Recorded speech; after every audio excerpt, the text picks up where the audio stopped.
One of the biggest questions I get from families is, what do I do when the child comes home? Do they go back to school? Do they go back tomorrow? Do they go back next week? I would not discharge your child if they were not ready to return to some semblance of what might be considered a normal day. As much as possible, you never want the person who has survived a suicide attempt to feel guilty for that. Trust your gut about having conversations with your child about, what do we want to tell the school?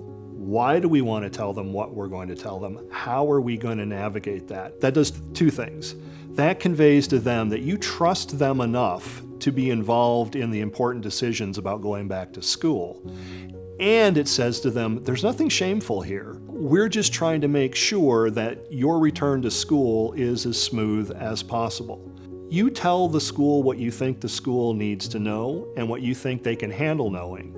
You can always tell them more later, right? But you can never take back something that you later wish you hadn't shared with them. I would recommend that the school is aware that they were hospitalized, and here is their new safety plan. Here's a copy, very specific with schools. Many schools aren't aware that such a reentry process for teens following a suicide attempt is needed. That's when parents come in, and you need to really advocate for your child. I also ask for support at the school, with them working with me to identify any changes in behavior.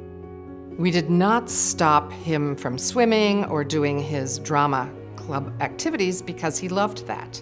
You don't want to isolate your child at home. Toxic social relationships can absolutely be contributing to why an adolescent is thinking about suicide.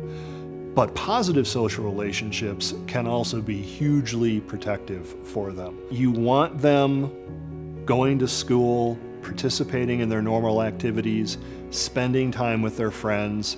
So what are ways that they can still kind of engage and become more active? Because their energy level will go up and they'll actually feel better. Can you go and read to Nana today? Can you spend some time with cousins that you really care about and cherish? You want to think carefully about their social media use, and maybe you want to think about monitoring it more than you did before, because just how toxic and dangerous social media can be for adolescents, particularly adolescents who are in really vulnerable places, like after a suicide attempt. You can't be absolute about any of this. You need to be flexible. Try things out and see how it goes. It's important that you're having regular conversations with your kids about, well, how is it now that you're back at school? Is there anything happening that's not helpful, that's making it hard for you to be there? Is there anything that I can do to make that less difficult for you? Ask them, how are things going with your friends? What's helpful, what's not helpful? And know that you're going to make mistakes. You can't control every minute of your child's day. You don't want to. You've got a life too. The more you're regularly conveying to them that you care, that you're trying to help, that them being safe is what's most important to you, that you are supporting them in recovery and in developing a life worth living, that's the best you can do.